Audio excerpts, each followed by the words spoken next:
The automatic glass doors hissed open as Jason Miller stepped into the quiet interior of the Ohio branch. It was mid-morning on a Thursday, and the air inside the bank smelled faintly of printer toner and floor polish. The fluorescent lights above hummed softly, bouncing off beige walls and dull tile. A row of chairs sat empty against the far side, and the line at the teller window was thin, moving slowly with the rhythm of routine transactions. Jason's steps were measured, his posture unassuming. He looked like someone who had just come in from a farm or maybe a construction site. His jeans, though clean, were frayed at the hems. The flannel shirt he wore had been washed so many times its colors had dulled to a muted palette of green and blue. His boots made soft scuffs against the floor as he walked toward the information desk. In one hand, he held a slim black folder. His face was lined with age, but his eyes were alert, quietly scanning the space as if filing away every detail. No one paid him much attention. The teller behind the counter offered a standard, almost mechanical smile before returning to the screen in front of her. Another employee glanced at him, then returned to a pile of forms. The atmosphere was typical of the small-town branch, polite, efficient, but slightly impersonal. To them, he was just another customer, probably someone looking to cash a check or ask about a loan. Jason waited a few moments before approaching the desk. "Excuse me," he said softly, his voice even. "I'd like to speak with the branch manager, please." The woman at the desk blinked at him. "Do you have an appointment?" "No," Jason replied, still calm. "But it's important." She hesitated, then picked up the phone and dialed an extension. "There's a gentleman here asking to see the manager," she said into the receiver, glancing sideways at Jason's worn boots. "No appointment, no name given." A pause. "Yes, I'll send him back." She hung up and offered a tight smile. "You can go down that hallway to the left. Last office." Jason nodded once in thanks and made his way down the corridor. As he passed the open office doors, a few employees looked up, then quickly returned to their work. He did not belong to their world of blazers, laptops, and quarterly targets. He looked like a relic from a slower, simpler era, one not usually welcome behind the scenes. The manager's office door stood ajar. Jason knocked once, then stepped inside. Tyler Ross looked up from his desk, expression carefully neutral. In his early 30s, Tyler was sharply dressed, his navy blue suit perfectly fitted, his tie centered with surgical precision. His office was a curated display of ambition. Certificates on the wall, a glass nameplate on the desk, and a framed quote that read, "Success is earned, not given." "You must be the walk-in," Tyler said, folding his hands on the desk. "What can I help you with today?" Jason sat down without fuss, setting the black folder on his lap. "I'm here to discuss a potential deposit. It's significant. I thought it best to speak with someone directly." Tyler's brows lifted slightly. The tone was polite, but his eyes flickered with doubt. He had seen this before. Small-town eccentrics with wild stories, get-rich-quick schemes, or claims of forgotten inheritance. He leaned back in his chair, the beginnings of a smirk forming. "Of course," Tyler said smoothly. "We're always happy to discuss opportunities. Can you give me a bit more detail?" Jason nodded once. "The funds are part of a larger movement from a parent entity. I'd like to start by transferring a test sum, just a fraction of the full amount, but I prefer to review certain policies first." Tyler tilted his head. "How large are we talking?" Jason reached into his folder and slid a page across the desk. "This outlines the initial liquidity transfer." Tyler glanced at it briefly. $30 million? He chuckled, pushing the paper back with 2 fingers. "Sir, with all due respect, I've got clients who walk in here in suits and ties and don't talk like this. What kind of operation are you running? A treasure hunt?" Jason didn't react. He opened the folder again and pulled out several documents, audited financial statements, bank letters, wire templates. The folder was methodically organized, every page in order. His hands moved with the ease of someone who had done this many times before. "I can answer any questions you have," Jason said, evenly. "Or, if you prefer, I can have our legal team speak with regional compliance." Tyler leaned forward, grinning. "Okay, let me make a deal with you," he said. his voice rising just enough to be heard by the tellers in the next room. "If you actually have a balance to show me, I'll pay you double." He laughed, waving a hand. "How's that for customer service?" There were a few chuckles from outside the office. Jason remained still. "No need be dramatic," he said. "Just take a moment to look." But Tyler didn't. He waved the folder away again, this time with finality. "Look, I don't mean to waste your time, or mine. I think we're done here." Jason closed the folder slowly. He stood up without a word, gave a polite nod, and turned to leave. Tyler was already looking at his computer screen again, the conversation forgotten. The bank was still quiet as Jason walked out. The same fluorescent lights buzzed. The same tellers typed on keyboards. From the outside, nothing had changed, but what had just happened inside would echo far beyond these walls. Tyler Ross leaned back in his chair after Jason left. Still amused by the encounter, he tapped his pen rhythmically against the edge of his desk, then stood up and walked over to the open office door. From his vantage point, he could see the tail end of Jason disappearing through the front doors. One of the tellers looked up at him, smirking. "That was something," Tyler said, shaking his head with mock disbelief. "Did you hear what he said? $30 million. He let out a short laugh, and all he had was a beat-up folder and a lumberjack shirt. Several of the nearby staff chuckled along, the kind of shallow laughter that follows someone else's boldness. The mood around the branch shifted slightly, energized by the absurdity of the situation. A few jokes were tossed around, most of them variations of, "Does he think this is Wall Street?" Or, "Maybe he won the Ohio lottery." But while the rest of the staff quickly returned to their daily routines, one person didn't laugh. Emma Clark, the assistant manager, stood quietly at the corner of the hallway, arms crossed, her mind still turning over the images she had caught of the folder as Jason sat across from Tyler. She hadn't seen much, just a glimpse of logos and the words Columbia First printed in the header of one document. It wasn't the first time she'd heard that name, and it certainly wasn't the kind of entity you ignored lightly. Back in her office, she pulled up her browser and typed Columbia First Holdings into the search bar. The results loaded quickly. A major financial group ranked among the top banking conglomerates in the country, dozens of subsidiaries, operations in several states. One link caught her attention, an article from a reputable finance outlet posted just a few weeks prior. The headline read, "Columbia First CEO announces surprise visit program to branches across the Midwest." Emma's stomach tightened. She glanced down the hallway toward Tyler's office. He was still laughing with one of the tellers, clearly pleased with how he had handled the situation. She didn't say anything yet, but a quiet urgency began to build inside her. Meanwhile, across town, Jason sat alone at a diner near the edge of the business district. The booth he chose was near the window, the kind with a view of the parking lot and a traffic light that blinked lazily at the intersection. He stirred a cup of coffee without drinking it. His phone lay face down on the table, vibrating occasionally with quiet, coded notifications. He didn't check them immediately. Instead, he opened his folder again, making a note with a ballpoint pen on the edge of one document. He wasn't writing in frustration or haste. His movements were deliberate, thoughtful, practiced. This wasn't the first time he'd been underestimated. It wasn't even the first time today. But it might be the last time Tyler Ross treated someone without bothering to see past their clothes. Jason's phone buzzed again. This time, he turned it over and looked at the screen. A secure message had come through from his executive team, confirming access to surveillance systems and audio logs from branch number 382. His response was a single word: begin. Back at the bank, Tyler returned to his chair, still in high spirits. He tapped open a few performance reports, typed half-hearted notes on a spreadsheet, then minimized everything and opened a tab to scroll through news headlines. He wasn't worried about the encounter.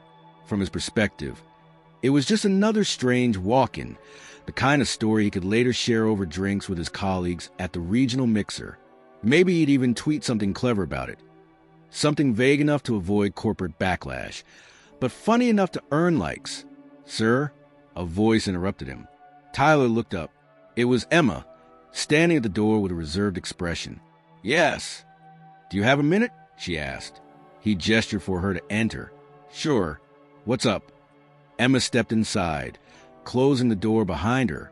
About the man who came in earlier. Tyler exhaled through his nose. The fantasy billionaire? I think we should have taken him more seriously, she said quietly. I looked into one of the names on his documents. Columbia First Holdings. They're real, and not just real, major. Tyler raised an eyebrow.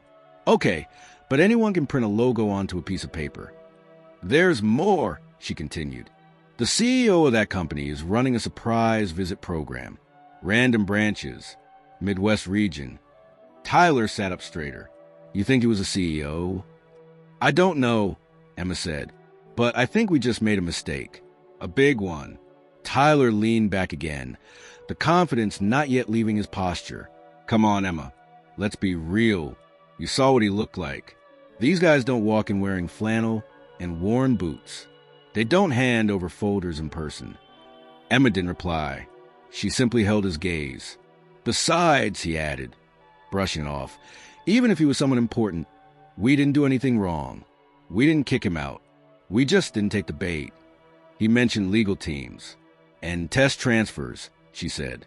Tyler scoffed. I hear that kind of thing once a month. And I said what I said as a joke. If he can't take a joke, that's on him. She nodded slowly, but her face said otherwise. Without another word, she left the office and returned to her workstation, her thoughts already moving ahead of her. She began compiling a quiet report, just notes, nothing formal. But she included everything. The time of arrival, key phrases Jason used, who interacted with him, and of course, Tyler's comment. She titled it Potential Audit Incident and saved it in a secure folder only she could access.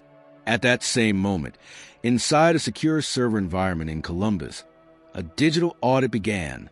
A compliance officer at Columbia First Central Hub logged into a system usually reserved for internal investigations and began flagging access points tied to Branch 382. Every transaction for the past 2 weeks, every customer interaction on file, every employee login. It was silent work, invisible to the staff it observed. Jason sat back at his booth and finally took a sip of his now lukewarm coffee. He had no intention of embarrassing anyone. That wasn't the goal. But sometimes in organizations that have grown too comfortable, humility needs to be reintroduced. Not with anger, but with quiet consequence. He took out a small notepad from the folder and flipped to a fresh page. At the top he wrote, next visit, Monday. Beneath it, he added 2 words, bring team. He closed the folder, finished the coffee in one long drink, and placed a $20 bill on the table. Outside, the sky had begun to shift. The sunlight was harder now, sharper, as if the day itself had taken on a new tone. By the time he stepped out into the parking lot, a copy of the security footage from Branch 382 was already in transit to a locked archive at the regional headquarters.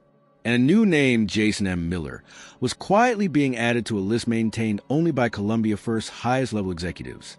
A list labeled, Observe Closely. Emma Clark's eyes remained fixed on the screen in front of her long after her brief conversation with Tyler. Something was off. Not just about the encounter earlier, but the way Tyler had dismissed it with such ease. Her instincts, sharpened over nearly a decade of working in finance, whispered that this wasn't just another eccentric customer. She reopened the browser tab displaying the article about Columbia First surprise branch visits and began reading every line with care. The article described how Jason M. Miller, a relatively reclusive but highly respected executive, had initiated a new approach to corporate evaluation. Instead of relying on reports, he was personally visiting randomly selected branches in small towns, dressed as an average citizen. The goal wasn't only to inspect the numbers, it was to observe behavior, professionalism, culture, the human side of banking. Emma sat back in her chair, the implications sinking in deeper. She glanced over at the hallway, where Tyler's door was now shut. He likely assumed the issue was over, that Jason had wandered off and would be forgotten by lunch. But Emma had seen the documents. She had seen the embossed seal on the wire instructions, the consistency in the formatting of the financial statements. They weren't printed from some public template. These documents had weight, precision, and one logo in particular, faintly watermarked in the corner of a memo, had caught her attention. Columbia First Private Holdings Division. That division was not public-facing. Emma only knew of it through a brief training years ago, during a corporate restructuring module. It was mentioned once in passing as part of a case study, but the name had stuck, and now it had reappeared in the hands of a man everyone had just mocked. She couldn't ignore it without alerting Tyler. Emma quietly reached out to her contact in regional compliance, Melissa Grant, a colleague she had worked with during a rotation in Cincinnati. She drafted a discreet email, worded carefully to avoid drawing attention, but laced with enough detail to raise flags. She titled it Unusual Document Set, Branch 382 Walk-In. Her message was simple. Melissa, I encountered a customer today who presented materials referencing Columbia First Private Holdings. No appointment, no formal ID shown, but the documents were sophisticated. Wire instructions, audit reports, and subsidiary details. Not a scammer. Behavior too calculated. If there is anything happening behind the scenes involving executive outreach, I recommend a quick internal glance at our logs for this morning. I don't want to escalate this if it's nothing, but I also don't want to ignore if it's not. She attached a personal summary of events, omitting Tyler's mocking comment for now. She knew compliance preferred raw data over narrative judgment. Within 15 minutes, she received a one-line reply. Emma, thank you. Sit tight. Looking into it. Emma closed the email and returned to her work, but her focus remained fractured. Something inside her had shifted, a sense of responsibility that was growing by the minute. Elsewhere, in a secure room at Columbia First Regional Headquarters, Jason stood before a large screen, displaying a paused frame of the security footage from earlier that morning. He was no longer in his flannel shirt. Today, he wore a tailored charcoal gray suit, with a crisp white shirt open at the collar. His presence was calm, almost serene, but there was a sharpness in his eyes that made the compliance officers around him take him seriously without needing to be told. That's him, one officer said, pointing to the image of Tyler Ross frozen mid-sentence. Branch manager, Tyler Ross. Tenure, 3 years. 2 minor HR complaints. Dismissed. No significant flags until now. Jason's eyes didn't leave the screen. And the assistant? He asked. The officer clicked a few keys. Another image appeared. Emma, standing beside a teller, her posture alert as Jason left the branch. Emma Clark, assistant manager. 7 years total in the system. Transferred to branch 382 18 months ago. Clean record. Strong peer reviews. Jason nodded slowly. I want a transcript of everything said in that office, he said. Not just my interaction. I want to know how they talk to people when they think no one's watching. The team moved swiftly. Audio files were already being processed. Jason's directive wasn't unusual, but the precision with which he gave it was rare. He wasn't angry. He never raised his voice, but the room moved faster when he was in it. Not out of fear, but out of respect. His leadership style wasn't about catching people in failure. It was about testing for character and seeing who passed when no one was keeping score. As the review progressed, Jason's assistant entered with a tablet in hand. We pulled their weekly reports, sir. There are small discrepancies between the behavior they report and the customer experience feedback they receive. Nothing major, but enough to indicate polish on paper, not performance in practice. Jason took the tablet and scrolled through. He paused at a line in Tyler's latest branch summary. Customer service remains a top priority. Our team handles each interaction with care, even in challenging situations. Jason looked back at the screen. Tyler, laughing. He set the tablet down. Schedule a review with HR. Start checking for patterns, dismiss complaints, internal escalations that were buried. I want to know if this branch is an exception or a symptom. The compliance director, a woman in her 50s with steel gray hair and a reputation for diligence, stepped forward. Sir, do you want us to alert the branch they're under review? Jason turned to her, calm as ever. No, he said. Not yet. Let them continue operating as they normally would. I want unfiltered behavior, not a polished performance. She nodded and stepped back. Jason crossed the window and looked out over the city. The skyline was distant, partially obscured by haze. He wasn't thinking about consequences. Not yet. What mattered now was seeing the truth without filters. In the meantime, Emma received a second message from Melissa. This time, the tone was markedly different. Confirmed, internal visit protocol had been active for 3 weeks. You may have just intercepted one. Do not share this. Expect follow-up. Emma reread the line twice. Her heartbeat quickened. She looked over at Tyler, who had emerged from his office again, laughing about something with the front desk associate, completely unaware. That night, long after the branch closed, Emma stayed late. She double-checked their customer log, reviewed timestamps, and printed a backup of the visitor entry for Jason Miller. It didn't list any ID. He hadn't signed informally, but the digital door badge had recorded a guest at precisely 9:23 in the morning. She highlighted it and placed it in a manila folder. As she turned off the lights and locked up, she couldn't shake the feeling that this small encounter, barely lasting 20 minutes, had started something far bigger than anyone in the building realized. And somewhere, in a room she'd never enter, a team of senior executives had begun writing a different kind of report, one that wouldn't be filed in digital archives or used for annual reviews. It was a report on integrity, on culture, and on how a man with nothing but a black folder had quietly shifted the center of gravity inside one of the nation's most powerful financial institutions. The next morning arrived with a dull gray sky hanging low over the town.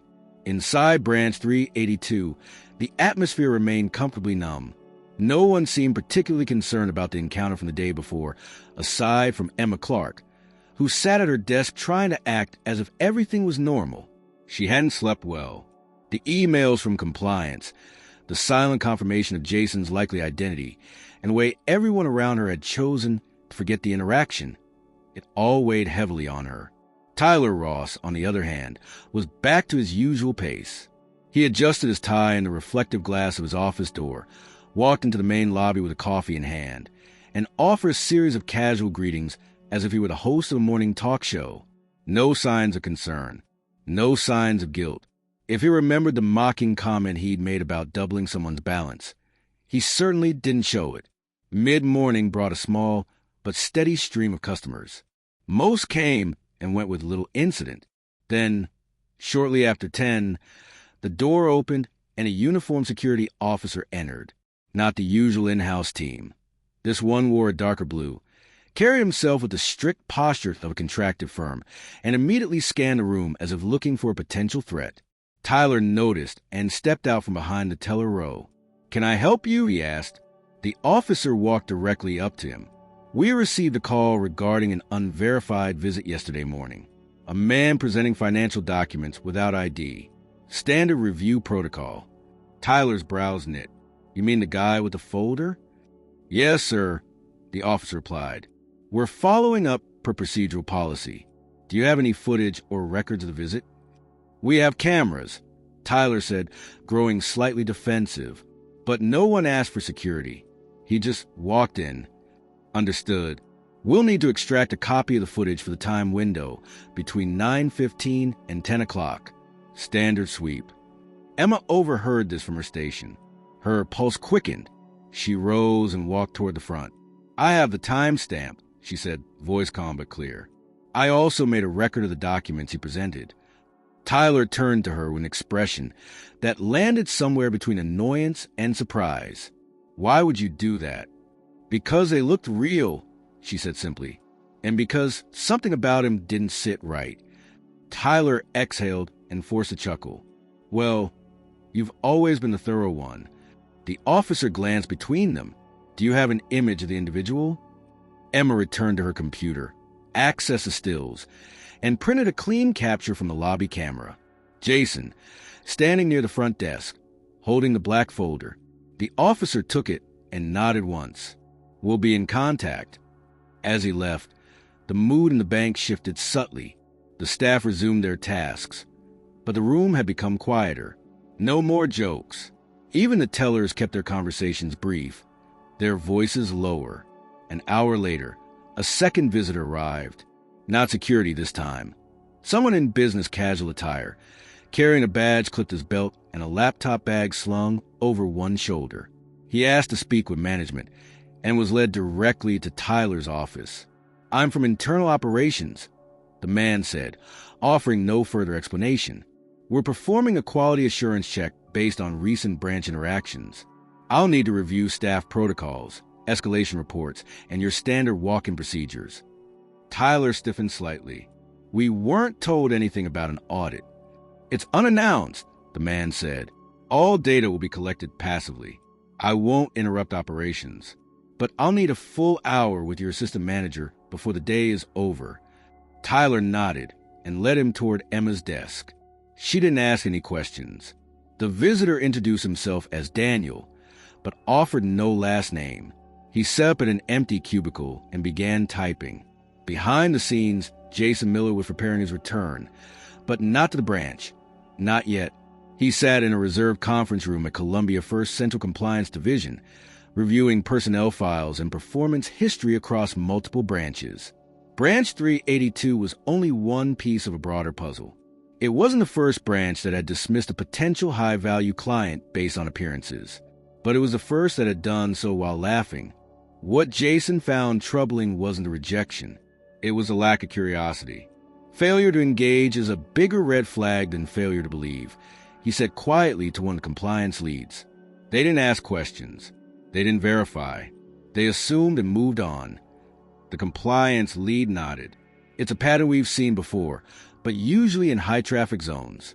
This is the first small-town branch to surface in the visit program." Jason tapped the document. "Run a secondary analysis on Branch 382's outgoing referrals. See how often they turn clients away and where those clients go. I want to know how many potential accounts we've lost to competitors in the last 6 months." Outside, the sky darkened with a gathering storm. Rain began to spit against the windows of both the compliance division and the branch itself. Inside Branch 382, Tyler grew increasingly irritated. Customers were fewer now, and each one seemed to look at him longer than usual, as if sensing the discomfort in the air. The receptionist had stopped smiling entirely. Even the usual radio playing soft jazz in the lobby had been turned off. At noon, a third visitor appeared. This one was not in uniform, not corporate. He wore a local courier jacket and carried a thick envelope. He approached the front desk and asked for Emma Clark. She came forward cautiously. "Package for you," the courier said. "Signature required." She signed, took the envelope, and brought it to her desk. It was sealed with a Columbia First Holdings watermark. Inside, she found a single-page memo, an official internal communication from Executive Review. The subject line read, "Preliminary commendation, professional conduct during executive visit."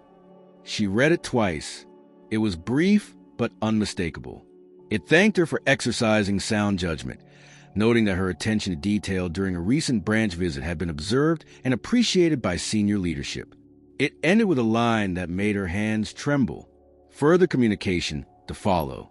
Maintain confidentiality. Emma carefully folded the letter and slipped it into her drawer. Her breath caught in her throat as she realized the magnitude of what was happening. She looked around the office. Tyler was pacing, visibly annoyed by something on his screen. He hadn't noticed the delivery. The rest of the staff carried on as best they could.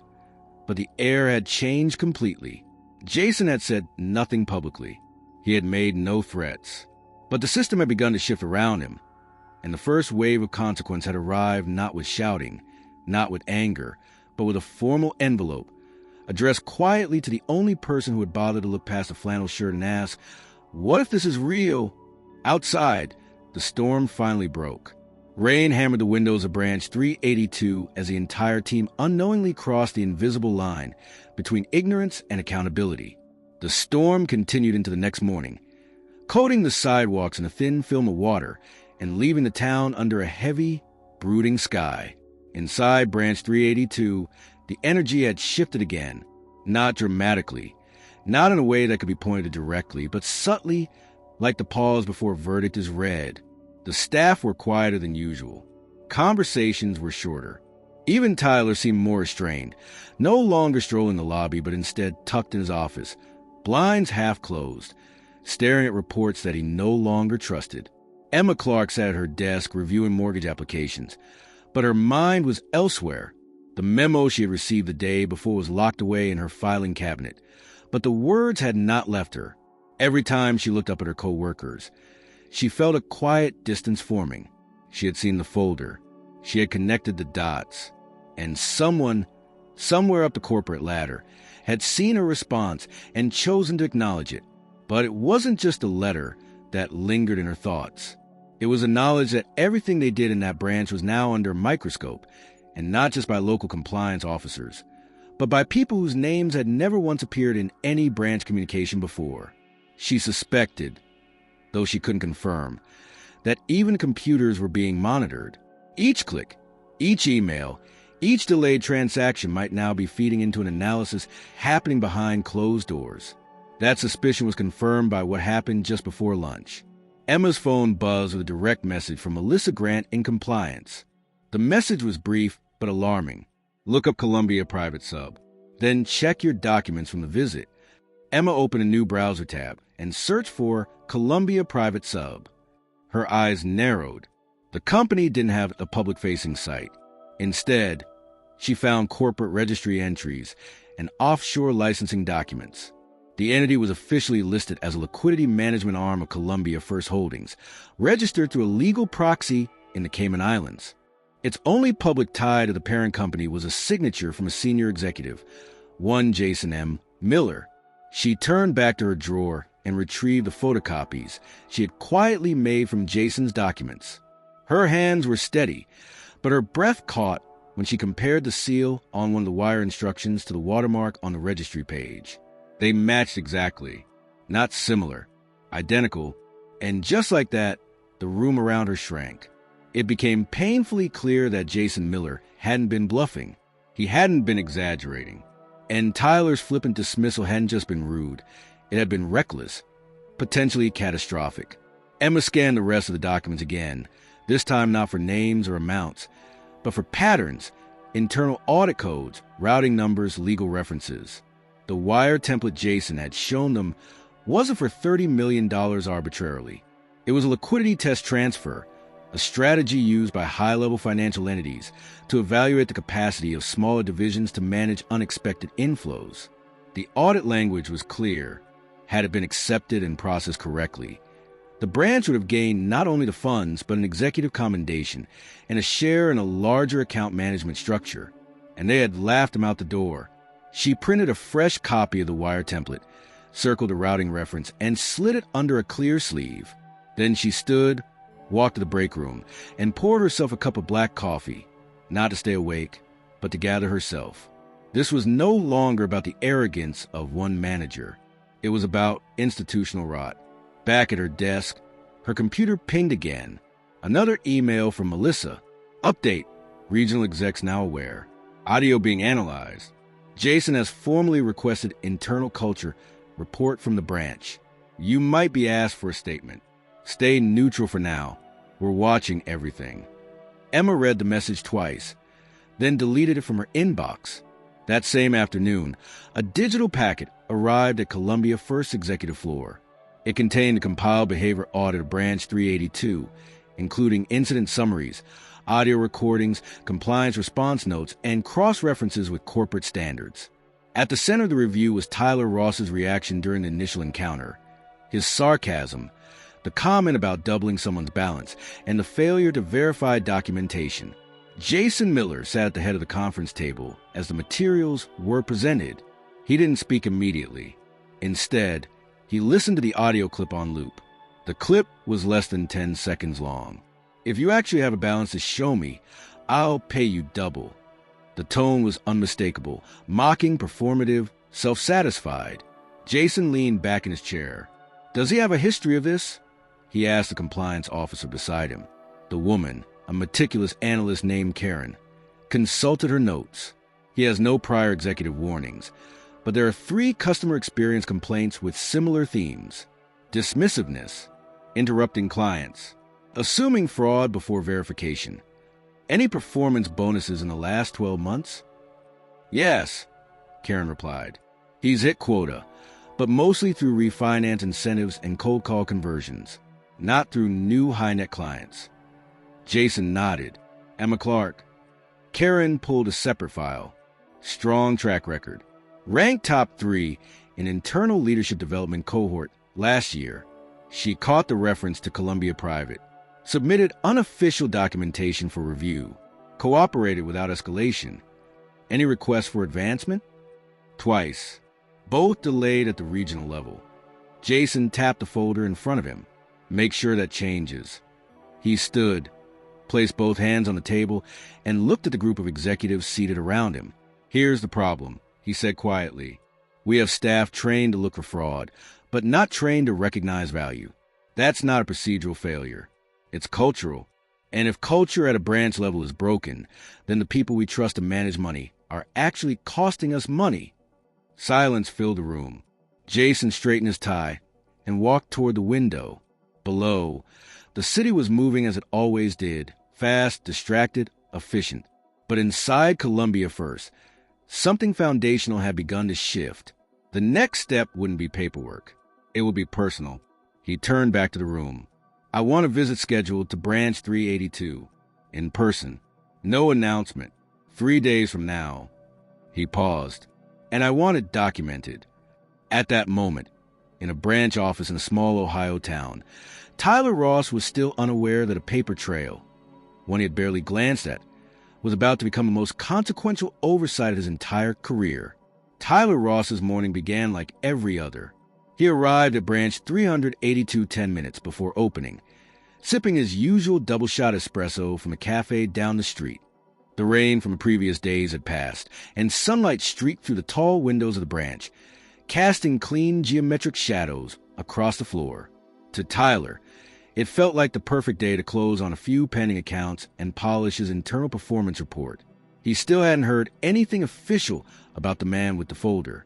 As far as he was concerned, the incident had faded into irrelevance. He was wrong. At 8:42, just minutes before the first customer walked in, his inbox pinged with a message from regional management. The subject line was brief, urgent, executive audit program, confidential. Tyler opened it, casually at first, then leaned in closer. The message explained that a previously undisclosed program, codenamed CX Integrity Protocol, was currently in effect across multiple branches. The purpose was to evaluate internal behavior during unannounced executive visits. It mentioned that anonymous interactions had already occurred and that selected branches would be notified after initial review.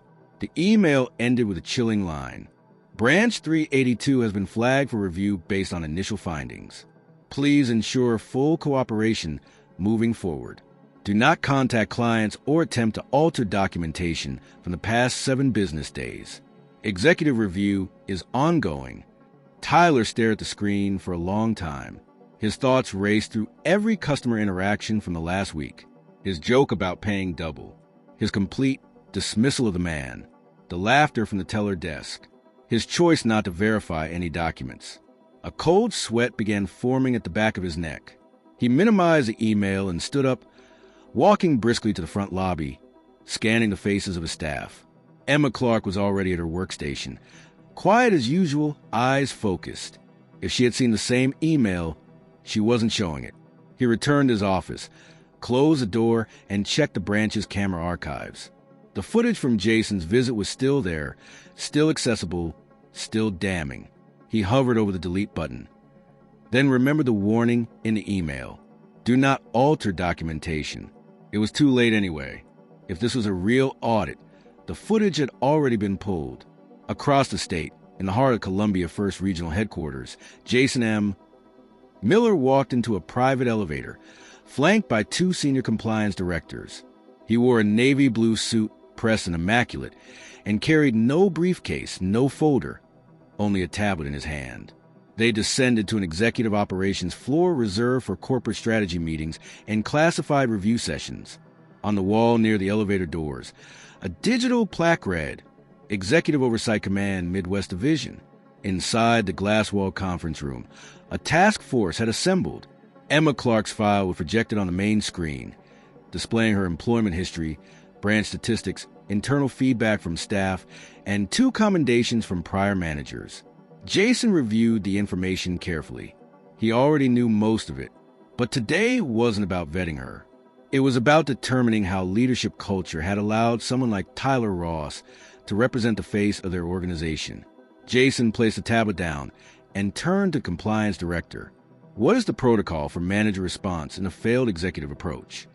The director answered immediately. Full analysis, legal hold on communications, and internal options presented pending executive recommendation.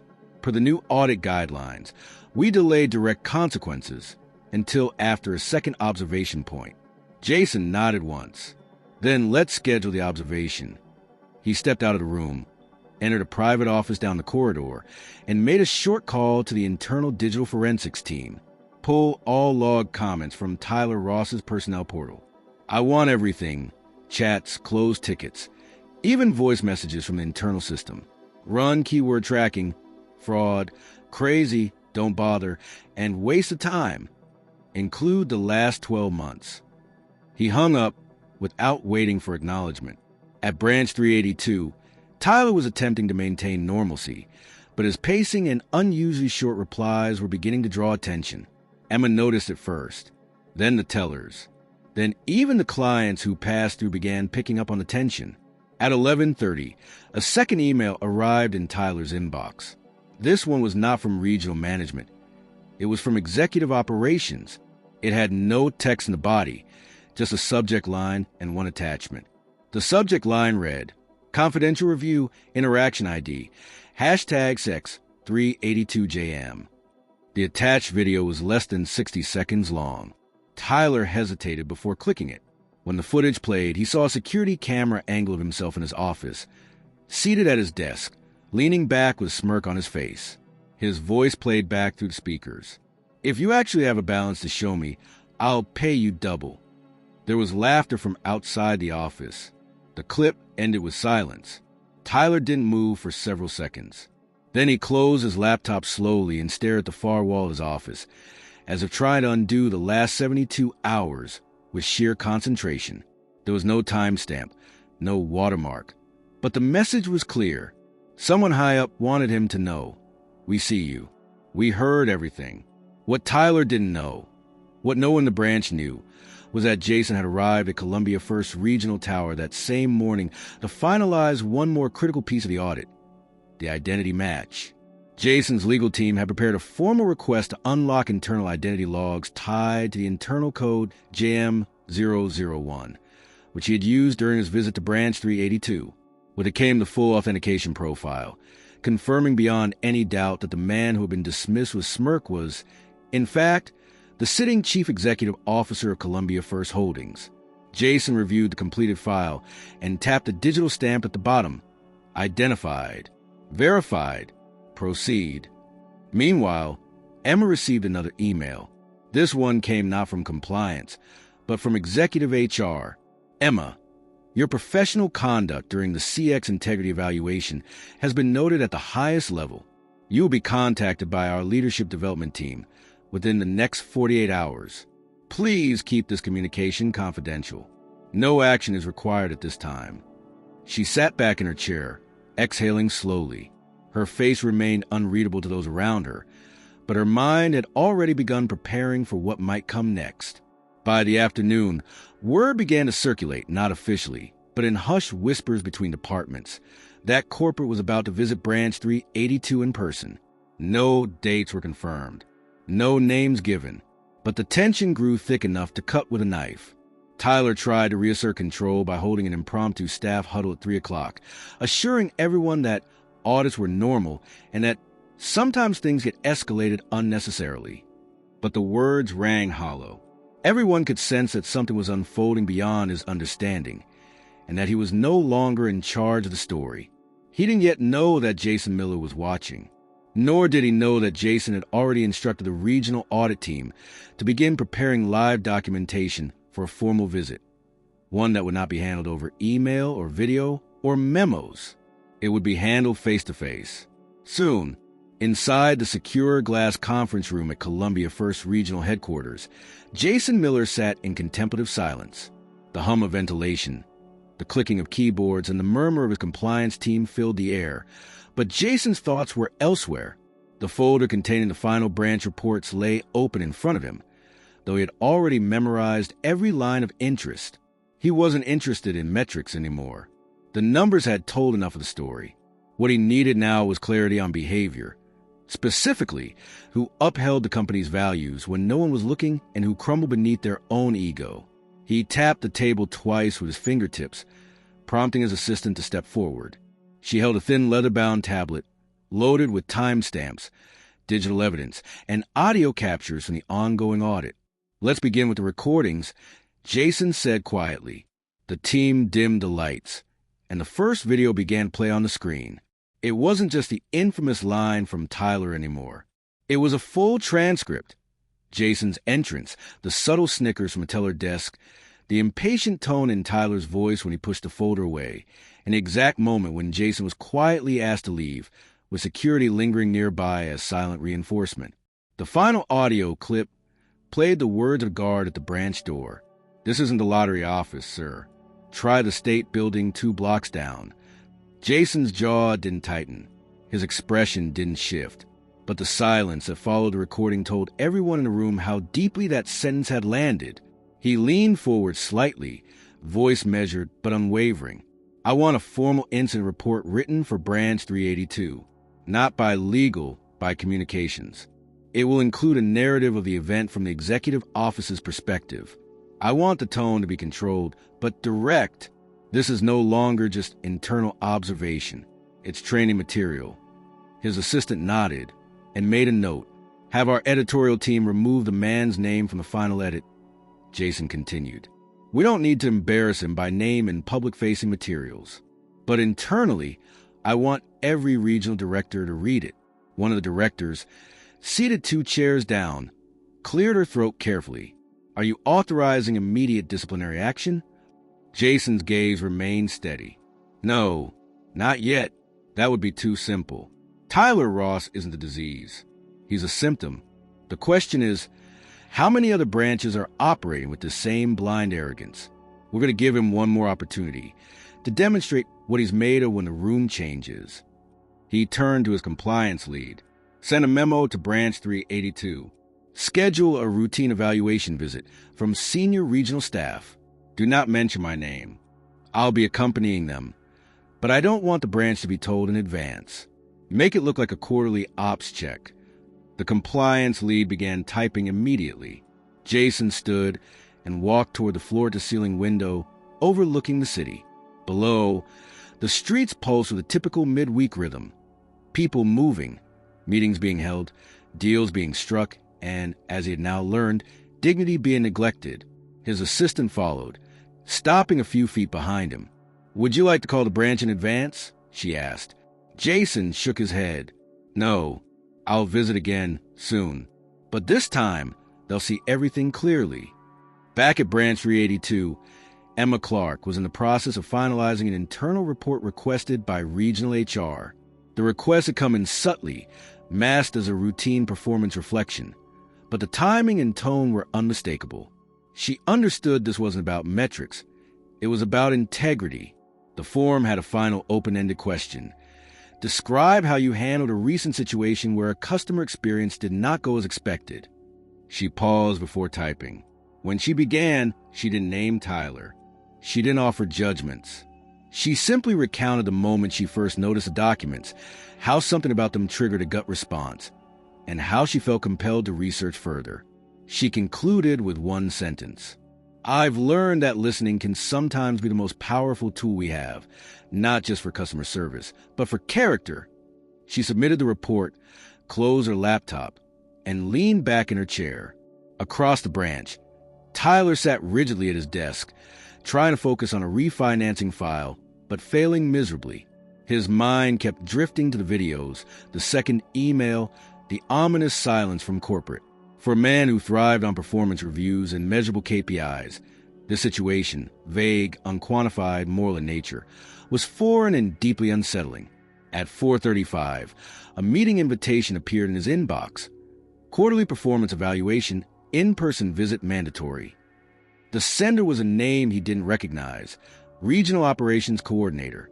The meeting was scheduled for Monday morning, 72 hours from now. No further details were provided.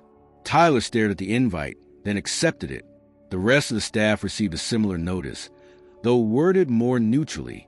Emma noticed hers didn't mention her role directly, but asked that she be available for individual feedback interviews. As the sun dipped below the horizon, casting a warm orange hue over the branch's modest windows, a strange hush took over the office. For the first time in years, Tyler Ross left without saying goodbye to anyone. He didn't wave. He didn't joke. He simply walked out, briefcase in hand, tie loose and jaw set. Emma watched him leave, then returned her attention to her own screen. She had a feeling Monday would not be a routine visit. Not at all. In the headquarters, Jason was back in his private office, alone now, with the lights dimmed. On the desk in front of him was a single photograph, an archival image from 2 decades earlier, when he had first joined Columbia First. He was younger then, in an ill-fitting suit, sitting beside a mentor who had once told him, "Always learn how people treat others when there's nothing to gain. That's who they really are." He reached into his drawer and pulled out the black folder, the very same one he had carried into Branch 382. He opened it, scanned the contents, and then added one new document to it, a printed transcript of Tyler's mock offer to double his money.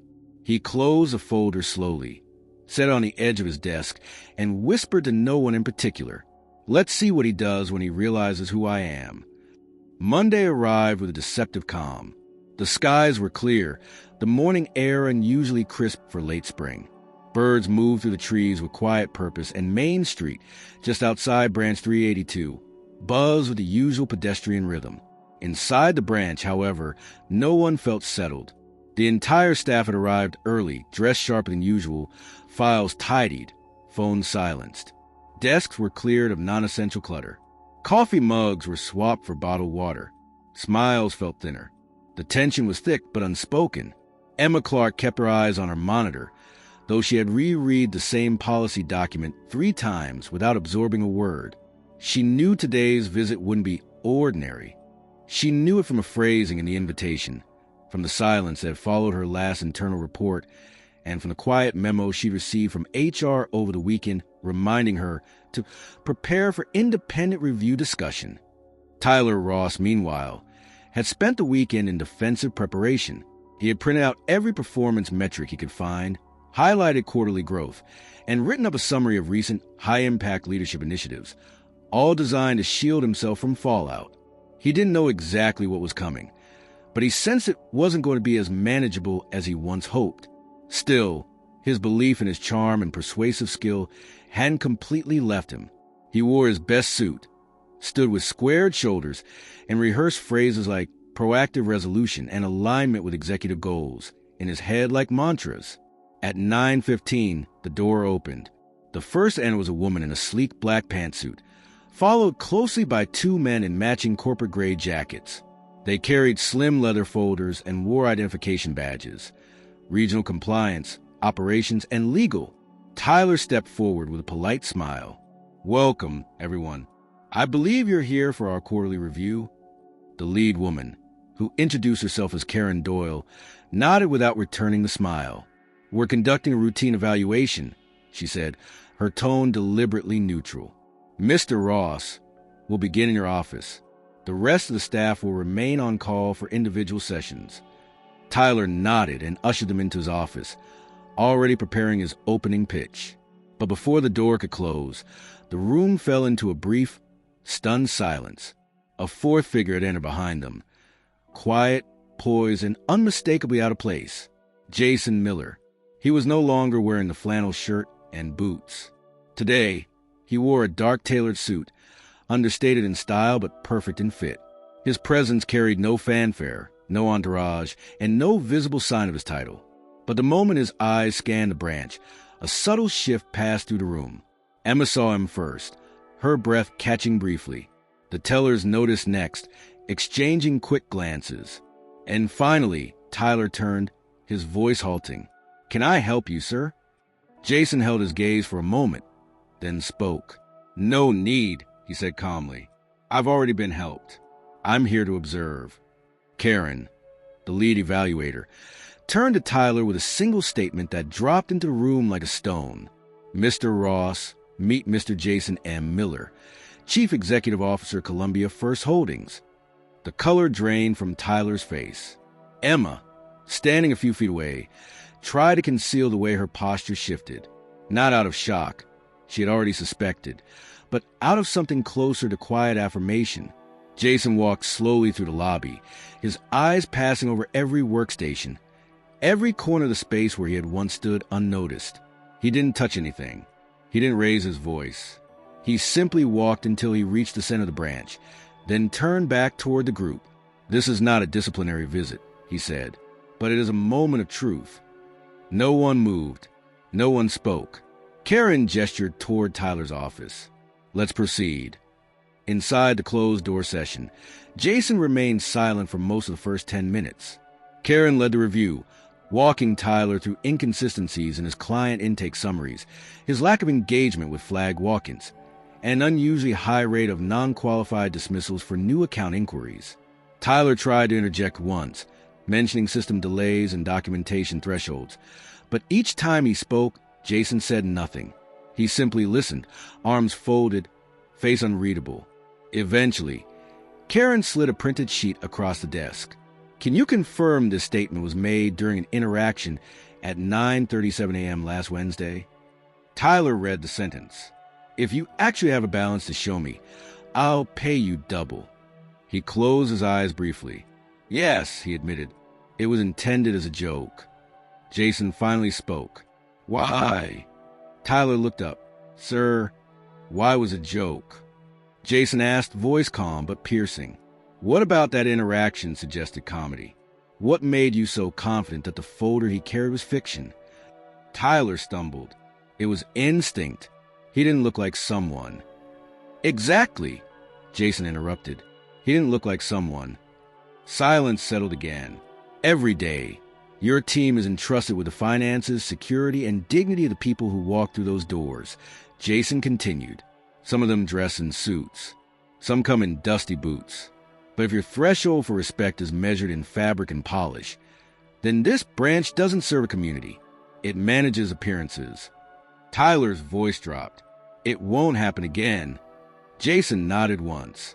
"You're right. It won't." The session ended shortly after. Tyler was told he'd be receiving a formal follow-up regarding his status. Until then, he was to remain in his role, but under direct supervision from the regional compliance lead. The next meeting was with Emma, inside the same office. She sat across from Jason and Karen, noticeably composed. "You recognize the holding subsidiary," Jason said. "I'd read about it once in an internal training module," Emma replied. "And something about the way he carried the documents. It didn't feel like performance. It felt deliberate." Jason studied her for a moment. "You had no way of knowing who I was," he said. "No," she admitted. "But I knew you weren't what they assumed. That was enough to take you seriously." Jason smiled faintly, not out of pleasure, but from something deeper. "Respect. You'll be contacted by executive development this week," he said. "We're expanding our leadership pipeline. I'd like your name on that list." Emma nodded, absorbing the weight of what had just been offered. When the evaluations ended and the visitors prepared to leave, Jason took one last walk through the branch. This time, every eye followed him, not out of fear, but with a full awareness of who he was and what he represented. A lesson had landed, not with punishment, not with public reprimand, but with precision and silence. Outside, as Jason stepped into the black sedan waiting at the curb, he glanced once more through the glass of branch 382. His reflection, crisp and steady, stared back. The people inside had changed. So had the branch. But the real work was only beginning. The silence in branch 382 lingered long after Jason Miller's departure. Staff returned to their desks slowly, movements hesitant, as if unsure whether they were supposed to act normal or brace for another wave of revelation. The energy in the room had been stripped down to its most vulnerable core. Everyone now knew what had happened, and more importantly, who it had happened to. Behind the frosted glass of the manager's office, Tyler Ross sat alone, his hands clasped in front of him, elbows resting on the desk. The documents he had so proudly assembled over the weekend now felt like props from a failed performance. His metrics, his charts, his buzzword-filled leadership notes, they didn't hold up against a single fact now defining his reputation. He had mocked the CEO of his own company to his face and dismissed him without a second glance. What troubled him even more than the embarrassment was the way Jason had handled the moment. No anger, no yelling, no threats, just a calm, piercing series of questions that made it impossible to defend himself. Tyler knew corporate consequences were coming. But what scared him now was the broader exposure. How many people within the company had already seen the footage? How many had heard that one sentence? He didn't have to wait long to find out. At 1:30 in the afternoon, he was called into the conference room by Karen Doyle and the regional compliance lead. Emma, along with 2 senior tellers, had already been interviewed, and now it was his turn again, this time for the internal report compilation. Unlike the earlier meeting, this wasn't evaluative. It was investigative. Karen placed a printed transcript on the table. It wasn't just the words he had said. It included time-coded annotations of body language, interruptions, and micro-reactions. A small section was underlined. Tyler Ross, if you actually have a balance to show me, I'll pay you double. Beside it, in bold, laughter recorded from adjacent staff area. Another note followed. Security camera timestamp. Assistant Manager Clark pauses typing, glances toward lobby. Verbal tone of Ross identified as mocking. Karen didn't speak for several seconds. She simply let the transcript sit there, absorbing the silence. When she finally spoke, her voice was low and precise. Mr. Ross, this document is being reviewed by legal and will be included in a broader behavioral pattern report. Based on the findings, senior leadership is evaluating whether this constitutes grounds for demotion, reassignment, or dismissal. No decision has been made yet, but you need to understand the scope of what's happening here. Tyler tried to respond. I understand that it looked bad. Karen held up a hand. This isn't about how it looked. It's about how you acted. About what your choices say when no one's watching. He pressed his lips together, then looked down. The interview continued for another 20 minutes. Karen didn't belabor the issue. Her questions were direct, factual. She asked about the training he'd received, the escalation protocols he had ignored, and why. Despite the documentation in Jason's folder, he hadn't asked a single follow-up question. By the time Tyler returned to his office, he was visibly shaken. Across the branch, Emma Clark was wrapping up her own debrief session, but unlike Tyler's, hers had taken a different tone. The compliance officer had thanked her, quietly, but sincerely, for exercising discernment under pressure and demonstrating initiative in researching Jason's credentials without alerting the rest of the branch. They had also confirmed what she had suspected since the visit. Jason's walk-in had been recorded across multiple internal systems, including behavioral AI used to measure staff attentiveness and tone. The data collected during her response to him, her posture, her verbal pacing, the duration of eye contact, had all contributed to a score that placed her in the highest percentile of customer engagement integrity. What surprised Emma more than anything was that the regional representative had also asked her about Tyler, not about the incident, but about patterns, how he ran the branch, how he responded to conflict, whether he listened when challenged. She had answered honestly. He's organized, efficient, but he leads from a place of control, not listening. That only works until someone stops playing along. The representative had nodded, made a few notes, and said nothing more. By mid-afternoon, corporate communications released an internal memo across the Columbia First network titled, "The Walk-In That Became a Wake-Up Call." It didn't mention names. It didn't specify locations. But it told the story clearly. An unannounced visit from a senior executive had exposed gaps in culture, humility, and accountability. The memo didn't preach. It asked questions about how employees treated clients, about whether assumptions had become habits, and about the quiet erosion of empathy in environments that rewarded metrics over humanity. Emma read it twice, then forwarded it to her personal email, saving it for later reflection. By contrast, Tyler barely read the first paragraph. He couldn't. His mind was spinning too quickly. He had spent years climbing the internal ladder by mastering the system, playing by the book, hitting every target, saying the right things in meetings. But none of that had prepared him for the weight of being seen in a moment of unguarded arrogance. A single sentence had undone his entire professional persona. He closed his laptop and stood by the window, staring out at the parking lot.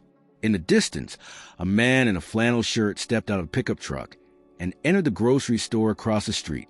Tyler turned away. Inside her own office, Emma received a separate short message, this one from Jason Miller's office directly. It was not formal, not templated. It simply read, "You did the right thing when no one expected you to. That matters more than anything we can teach. Thank you." She didn't reply. She didn't have to. That message was enough to affirm everything she had quietly endured for the past week.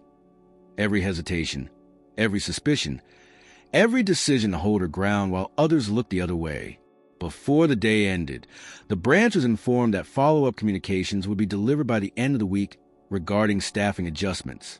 Emma was told to remain available for confidential meetings. Tyler was instructed to prepare a full transition report on all current accounts under his oversight. Outside, the sun dipped below the horizon, casting long shadows across the branch floor. The once familiar rhythm of Branch 382 had been permanently disrupted. Staff moved with more caution, less assumption.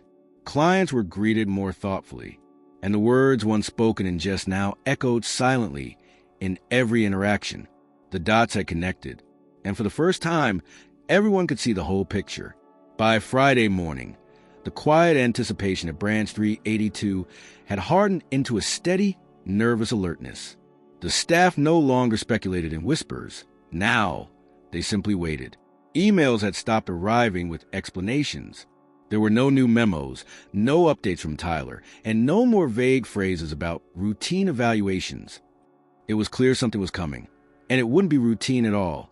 At 8:30 sharp, the doors remained locked as staff gathered in the main lobby. A printed sign on the glass read, "Branch opening delayed.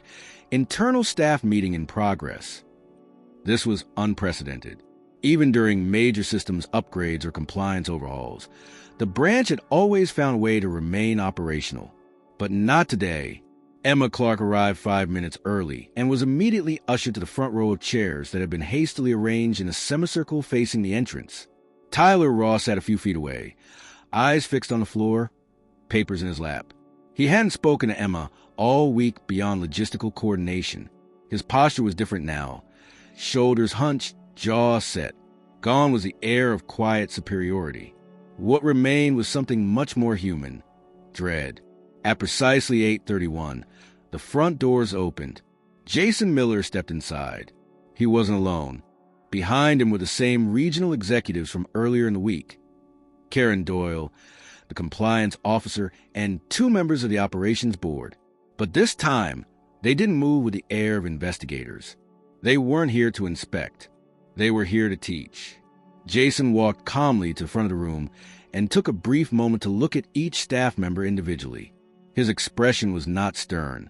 It was steady, deliberate, even open. And when he began speaking, his voice was calm, but carried the quiet authority of someone who did not need to raise it to be heard. "Thank you all for being here this morning. I know it's not what you expected at the end of the week. I appreciate your time and, more importantly, your patience." He paused, letting the silence linger for just a moment before continuing. "I don't believe in punishment for the sake of spectacle. That's not why I'm here. I'm not interested in turning one mistake into a headline. I'm interested in what we learn from that mistake and how we use it to rebuild something stronger." A few staff members shifted in their seats. Emma didn't move. Her eyes stayed fixed on Jason.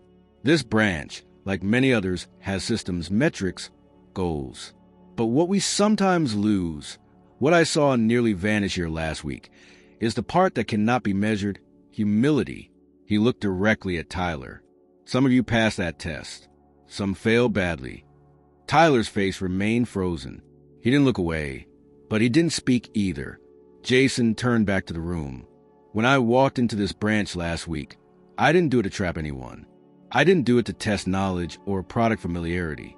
I came to observe how people are treated when no one thinks they matter.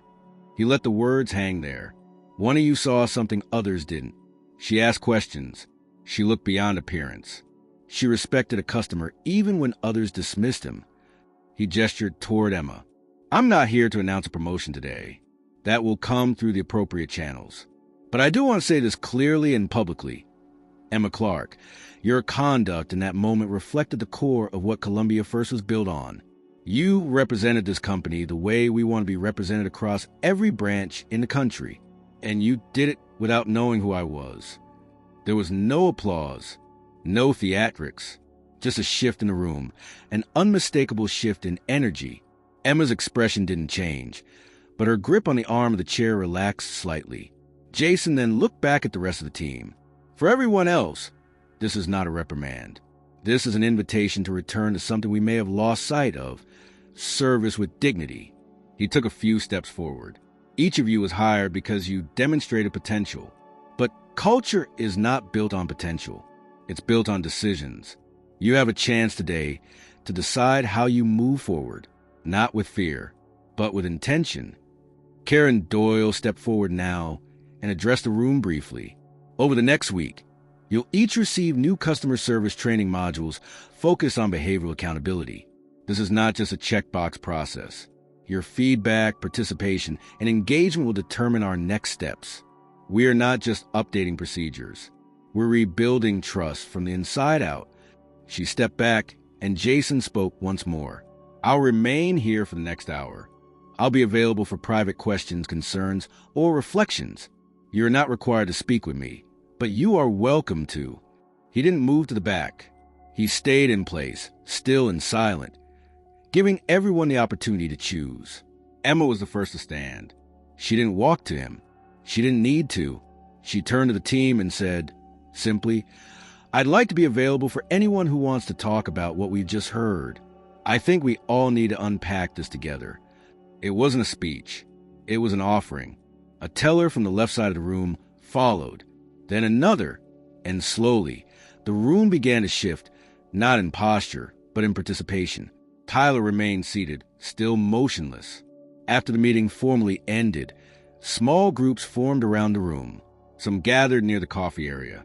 Others approached Jason quietly, asking questions about the future of the branch, what might happen next. One even apologized, not for themselves, but for the collective oversight that had allowed such an event to unfold in their space. Jason accepted each interaction with composure and grace. Only once did he offer anything personal. To one junior teller, who asked nervously, "Did it hurt when we laughed?" Jason replied, "No. It reminded me why I still need to show up." As the staff slowly began unlocking the doors to welcome the public, Jason stepped aside, watched the first customer walk in, and then quietly exited through the side. There had been no firings that day, no formal reprimands issued on the spot, but the message had landed, heavier than any penalty could deliver. The lesson wasn't about money or protocol or even respect for seniority. It was about who you choose to be when no one knows your name. The week following the public meeting at Branch 382 was marked by an atmosphere of cautious reconstruction. The branch remained open, but something had fundamentally changed. Not just the mood, though that was palpable, but the way conversations happened, how staff moved, even how customers were greeted. It was as if every detail, once taken for granted, now carried weight. No more dismissive glances. No more rushed explanations. Everything was deliberate, intentional, and watched. The staff hadn't received any official announcements about disciplinary action or structural shifts. That in itself created tension. It wasn't just a fear of being replaced. It was the uncertainty of how Columbia First leadership would choose to respond after the storm had passed. Everyone knew a decision was coming. They just didn't know when. It came on a Thursday. Tyler Ross was summoned to a private meeting at the regional office. The message was brief, professional, and carried a subject line that left no room for misinterpretation. Leadership Review Outcome.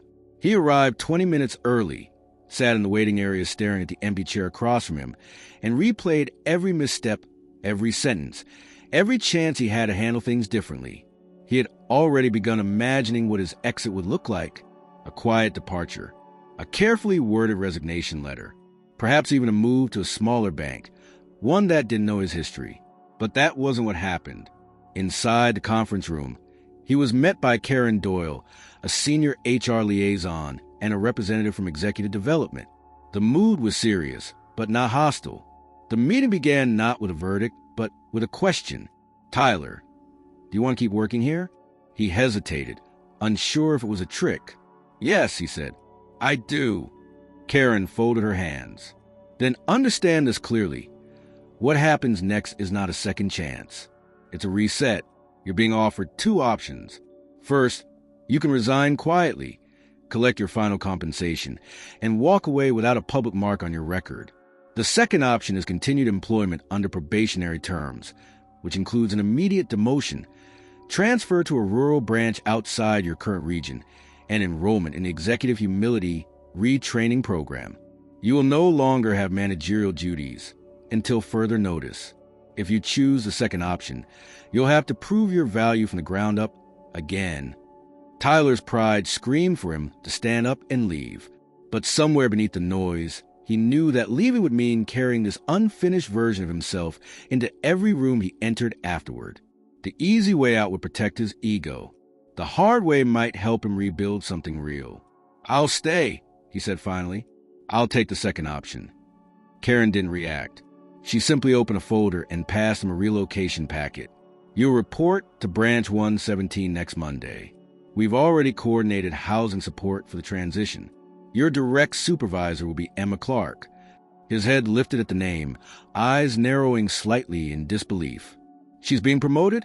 he asked, unable to mask the surprise. Karen looked him straight in the eyes. "She earned it." There was no time to respond. The meeting ended exactly 7 minutes later. No ceremony, no handshakes, no sympathy. That afternoon, back at Branch 382, Emma received a call she had been half expecting and fully dreading.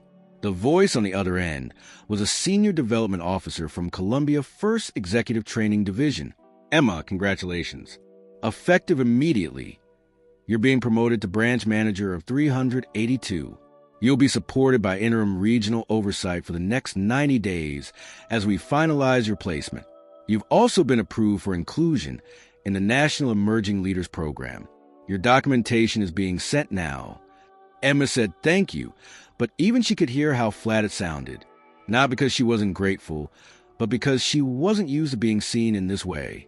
Her instincts weren't oriented toward recognition. They were oriented toward service, observation, accuracy. All of this, while validating, felt surreal. The call ended with one final note. "You'll be welcoming a transfer from another region. His name is Tyler Ross. You'll be his supervisor." Emma didn't reply right away. "We can assign someone else if you're not comfortable," the voice added. "No," Emma said. "Let him come." By the following Monday, the change was complete. Tyler arrived at Branch 117 carrying a suitcase, a laptop bag, and the unmistakable weight of his own self-awareness. The branch was smaller, located in a town with fewer than 6,000 residents, where everyone knew the bank tellers by name and financial transactions still included handshakes. He walked through the door quietly, head down, expecting to be treated like an outsider. Instead, he found Emma waiting by the front desk, dressed in professional but approachable attire, clipboard in hand. She extended her hand when he approached. "Welcome to 117, she said evenly. "Let me show you around." He accepted the handshake without hesitation. The tour was short, 5 desks, 2 private offices, a break room, and a modest customer waiting area. Everything was more intimate. There were no layers of hierarchy, no corporate posters hanging on the walls, no large screens flashing performance metrics, just people and paperwork. When they reached the end of the walkthrough, Emma stopped by the staff room door. "You'll have a workstation here. Your tasks this week are observation, intake processing, and client support. I'll check in daily, and we'll review your performance together each Friday. If that changes, I'll let you know." Tyler nodded. "Thank you."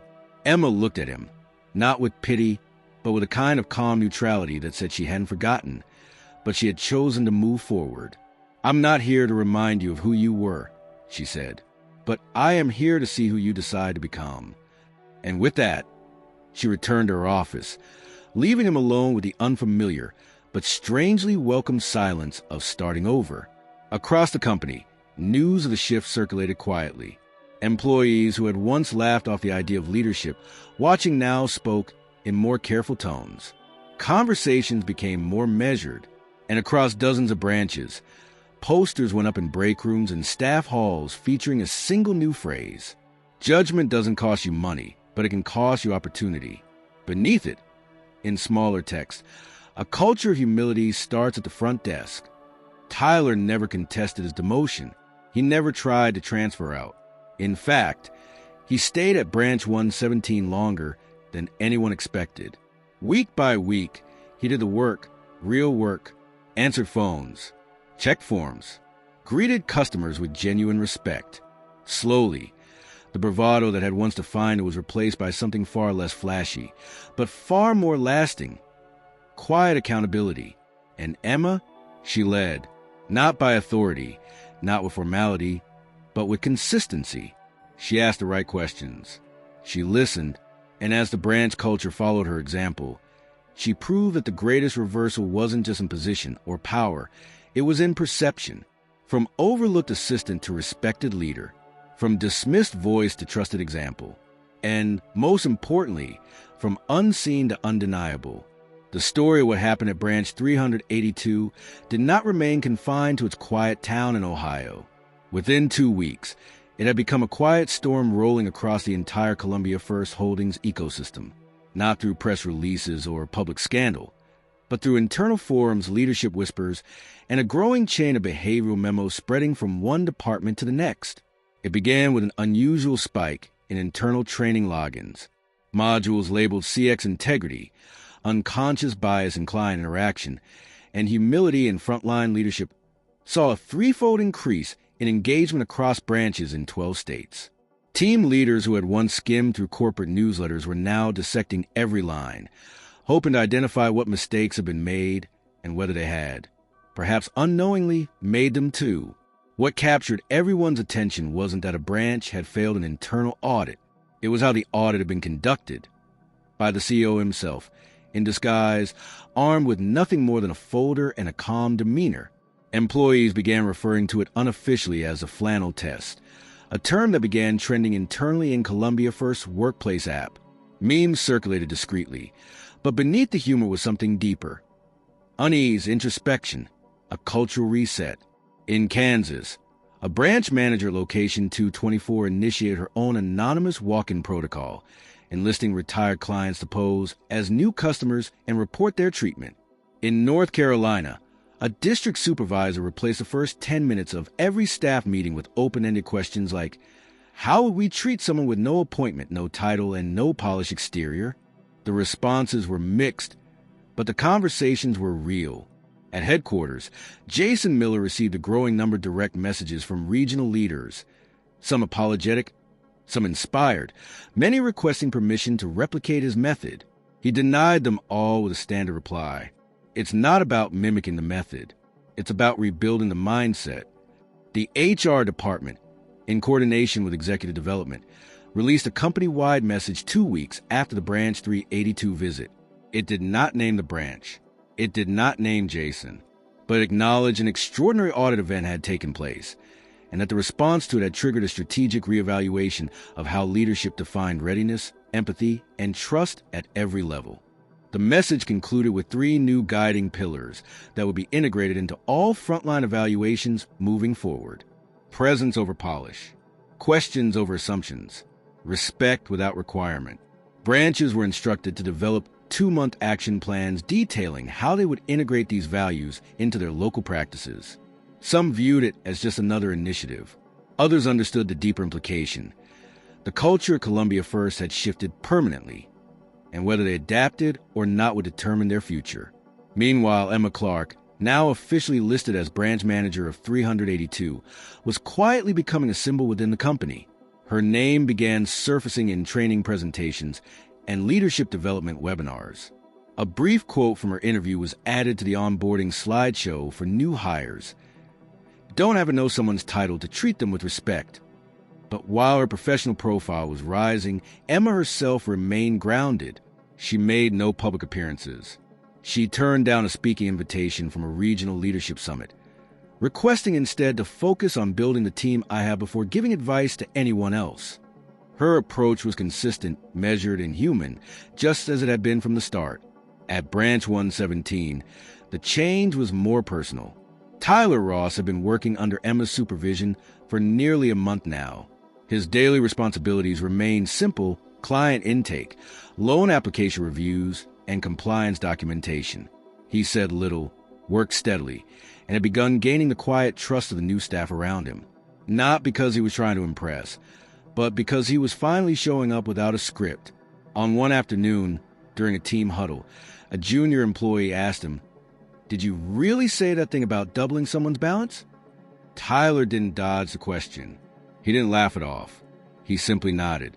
"I did, and I regretted it the second I realized what it said about me." There was no follow-up question. There didn't need to be. In his new role, Tyler had stopped trying to be the leader everyone noticed. He started focusing on the role he never valued enough, being the colleague others could rely on.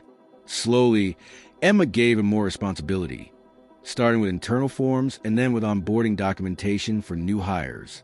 Eventually, she asked him to train incoming staff on how to handle escalated customer issues. "Are you sure I'm the right person for that?" he had asked, almost surprised. "You weren't," she replied, "but maybe now you are." Meanwhile, Jason continued his work with quiet precision. He had declined all media requests. No interviews. No internal videos. No stage appearances. He didn't need to capitalize on the moment. His impact had already taken root. Instead, he turned his focus to a new project, building a permanent CX integrity division, an internal unit tasked with observing, auditing, and supporting branch culture in real time, outside of traditional reviews and unburdened by bureaucratic timelines. The first team of the division was assembled in silence. No job postings, no announcements, just hand-picked individuals pulled from branches, support teams, and service departments across the country. One of those individuals was Emma. Her invitation came not as a request, but as a letter, hand-delivered by internal courier, printed on heavy stock, signed personally by Jason. When no one was watching, you did the work we all needed to see. This is not a reward. It's a request for partnership. I'm building something new, and I need people who don't need recognition to do the right thing. I hope you'll join us." She didn't respond immediately. She gave it a day, then two. Then, on a quiet Tuesday afternoon, she wrote one sentence back. "Yes, but I want to finish what I started here first." Jason replied with one word: respected. The aftermath wasn't loud. There were no viral videos, no press releases, no corporate celebrations. But within Columbia First Holdings, the culture had been permanently recalibrated, not by a policy change, not by restructure, but by a man in flannel, a folder full of truth, and a woman who looked past appearances and saw a person.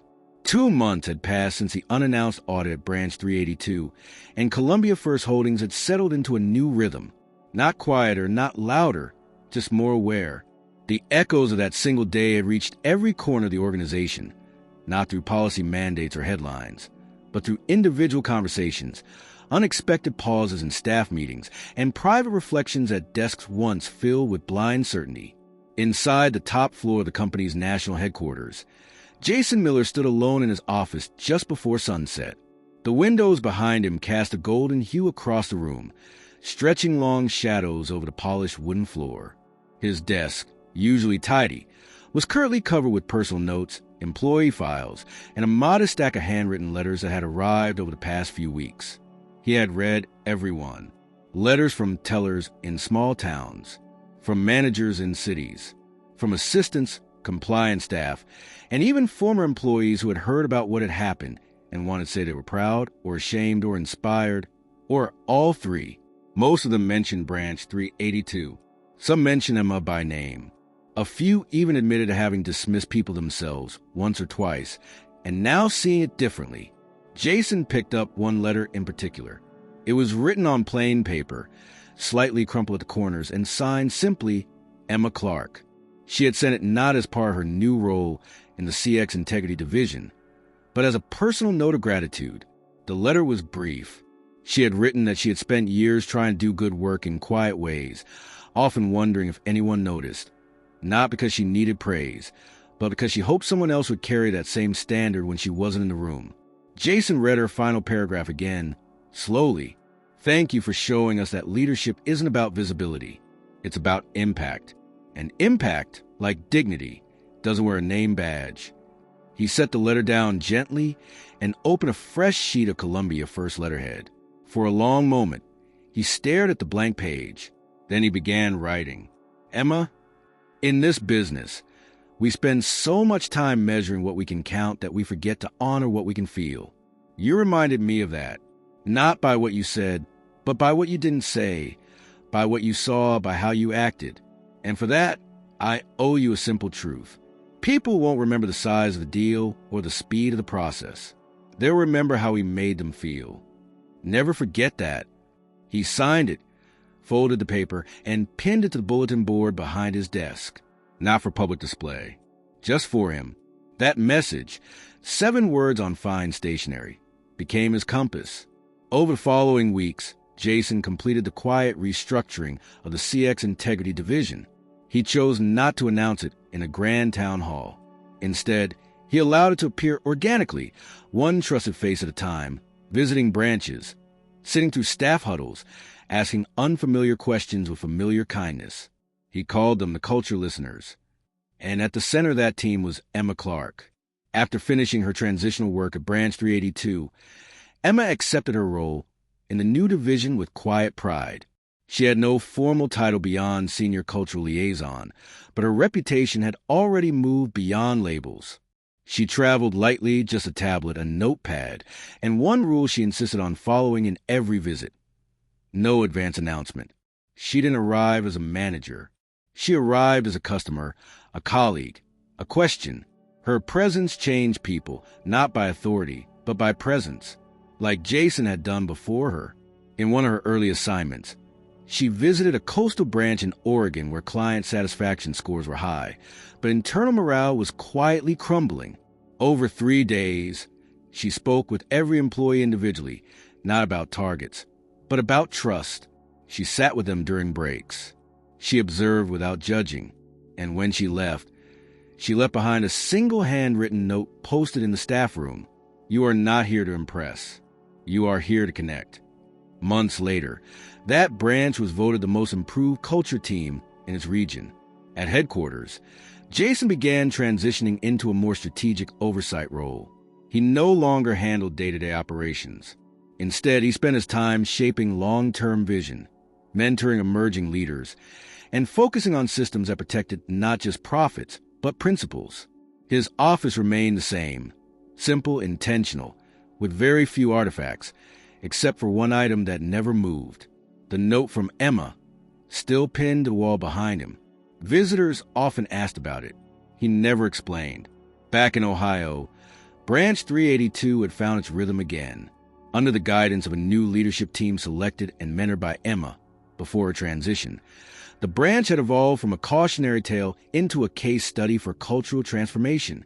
Turnover dropped. Client engagement rose. But more than the numbers, there was a shift in tone. Employees spoke more carefully, listened more deeply, judged less, and no one forgot the day the man in the flannel shirt walked in. It wasn't a story told for laughs anymore. It was told as a reminder, a test, a turning point. In the company's internal leadership portal, an anonymous reflection thread titled Lessons We Almost Miss gained quiet popularity. Dozens of responses filled the page over time, each recounting moments when someone had been overlooked, dismissed, or misunderstood. The top voted comment read, "If you ever feel too important to listen, remember, the CEO once walked into a branch and was told to try the lottery office, and he listened anyway." No one replied. No one needed to. The story had done what stories are meant to do. It had shifted perspective, sparked reflection, and seeded a lasting change in place that, for too long, had operated on routine instead of reverence. And somewhere, across 100 branches, in the pause before a conversation, in the tone of a greeting, in the choice to see before speaking. Someone, somewhere, would remember. People remember how you made them feel. And that would be enough to change everything again. Quietly, lastingly, like all real change begins. The end.